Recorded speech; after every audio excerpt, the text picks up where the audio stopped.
I was asking myself, what is the best image of God?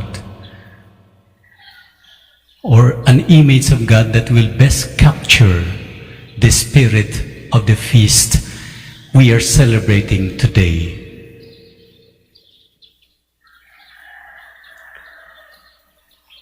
One of the images that stood out is a God who has very long arms,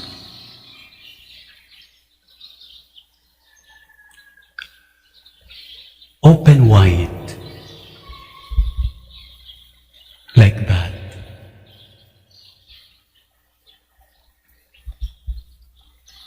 A God whose love is for everyone and for all times.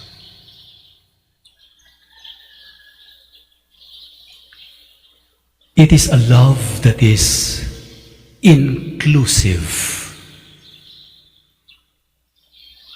It is not selective. It is not conditional. It is not a love that is there only when we perform well. It is a love that is consistently offered and given, even if we do not deserve it.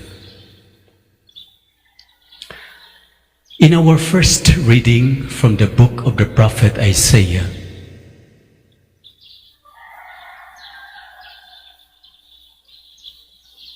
we heard of that vision of the prophet Isaiah to the people of Israel, that after their downfall,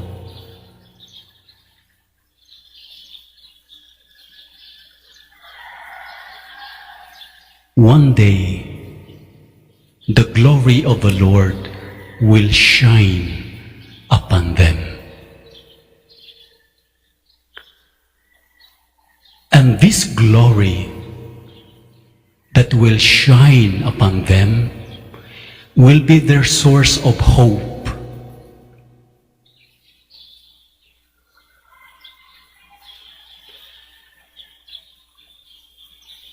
And they will not experience this hope unless they pass through this dark moment of their history as a people.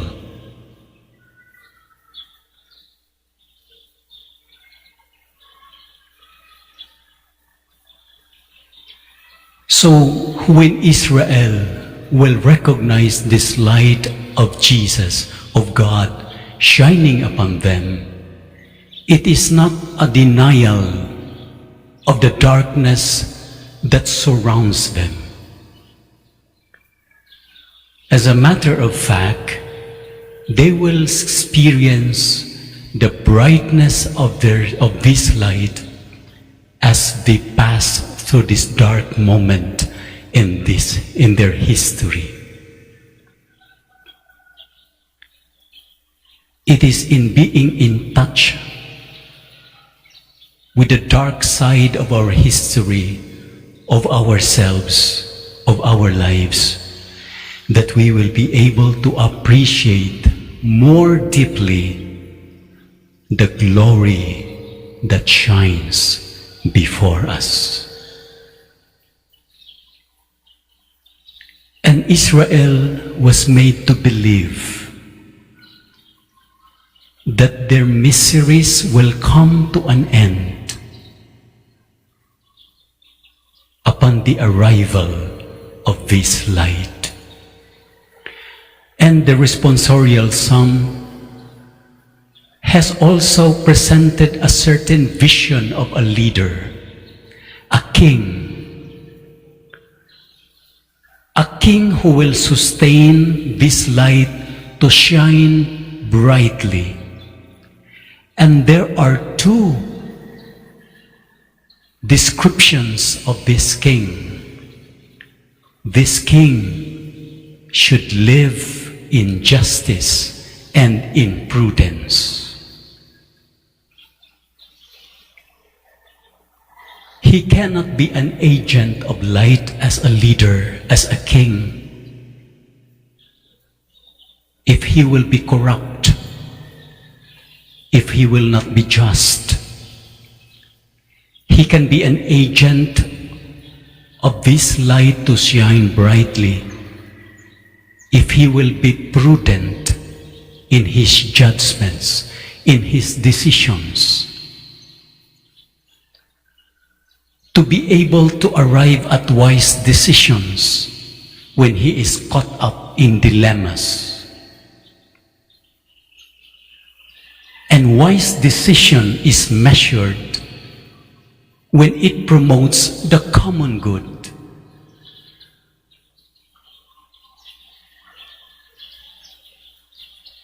When goods are delivered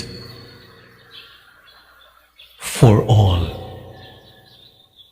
inclusively. And then the second reading, St. Paul reminds the early Christians that they are stewards of this gift of revelation, this gift of faith. And as stewards, they should guard and nurture this light, the light of faith and revelation, to shine brightly in the midst of a corrupt society.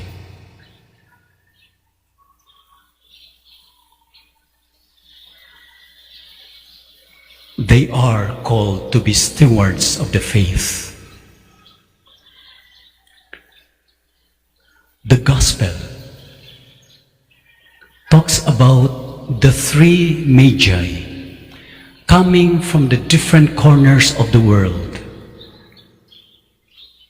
They saw this light, this star, shining brightly. And they were so captured or captivated by such a light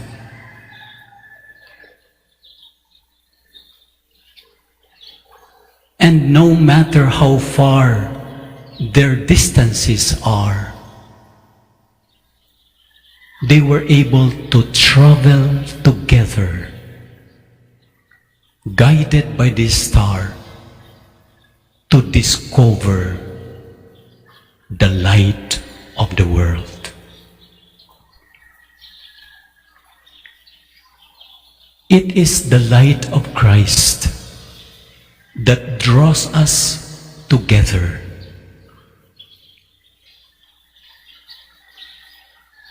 Without Christ, there is division.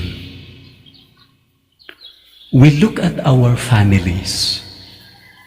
If Christ is not the center of the family, there is division. In our society, we will never experience lasting peace if Christ is not the one drawing us together. And what is the sign that it is Jesus that is drawing us together despite distance and differences? The Magi shows us the indicator. Once we share our gifts, once we share our treasures, our giftedness to Jesus and to His people, that is a sure sign that we have found Jesus, the light of the world. If we have not given up anything precious to us for others, that is a sign that we have not yet found Jesus in our lives. Generosity is a gesture of welcome and happy encounter with Jesus.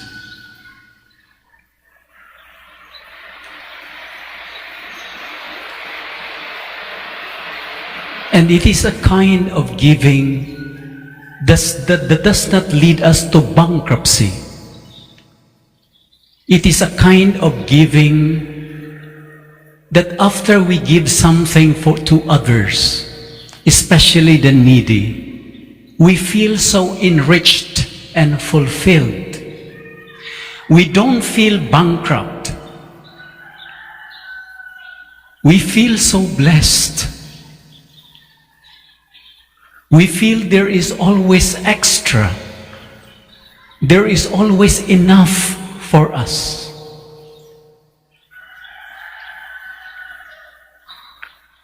For 2 times already, our diocese, in collaboration with Tandang Chamber of Commerce, we reach out to those victims of the recent flood. And it's very fulfilling to see people happy, receiving your donations. Many of you have shared your resources for this particular cause.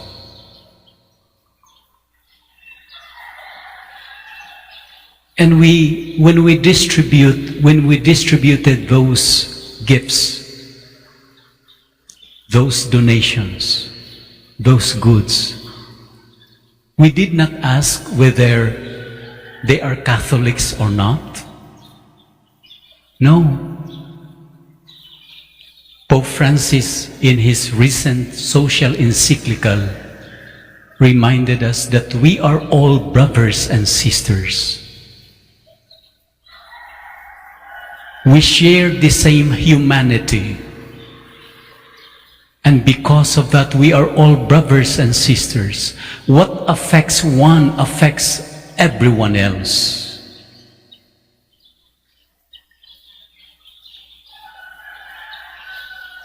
And this is the kind of spirit that we should cultivate. Inclusive love. Not just in terms of people, but in terms of history, in terms of time. Yahweh continued to love Israel despite of her infidelities and frailties. In our relationship, also in our families, there are times that children will cause frustrations to the expectations of their parents. But even then, that is not a cause and reason for us to stop loving our children. As I have been saying again and again, and I do not get tired repeating it, it is in times of our failures that we really need love to be experienced by that person. It is in our moments of crisis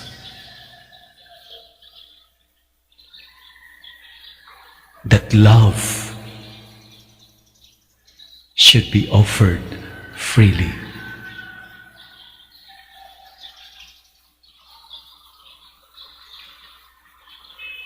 The home is a place of inclusive love. It is not just a home for the good performing ones. It is also a home for those who are lost, for those who failed, for those who cause shame and embarrassment to the family.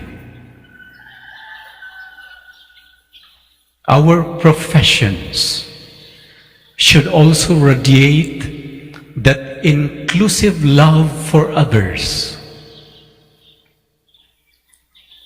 As a priest, as a bishop, my love is for everyone.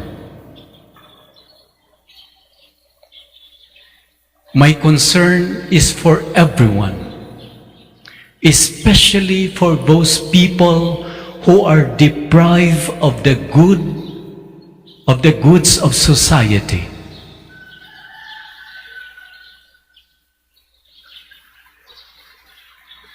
We have doctors, lawyers, teachers, businessmen, and other professions who are present here.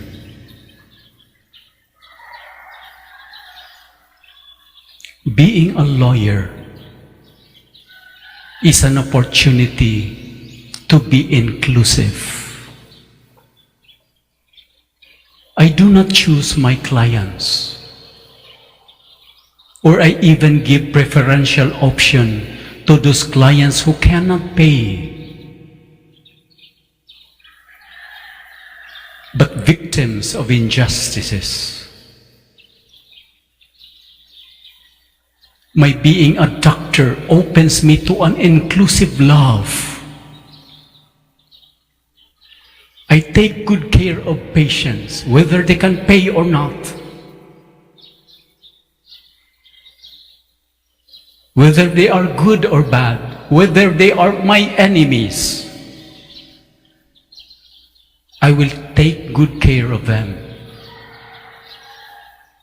If I am a teacher, I am not only good to those students who are performing well, but I should even devote more time to those slow learners among my class. We have opportunities to be inclusive. We have this God whose love is so inclusive. No boundaries like the virus. And Pope Francis reminds us, we should not create more walls in society. We should create more bridges. More bridges that will connect everyone, that will allow a natural flow and passage of the common good from the center to the most remote areas of our society.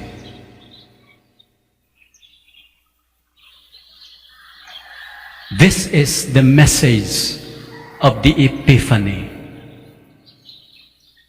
to bring our gifts to everyone, to share the blessings that we have received from our generous God who has blessed us in so many ways at all times.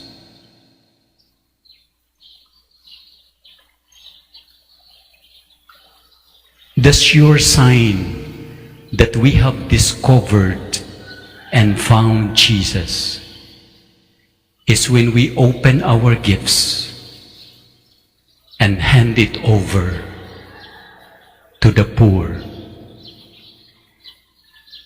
to the oppressed,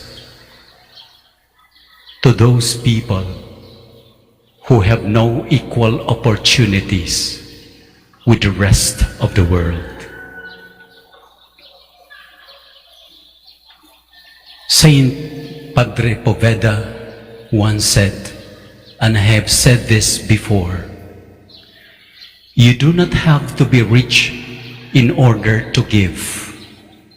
You only have to be good, because a person who is good will always find something to give.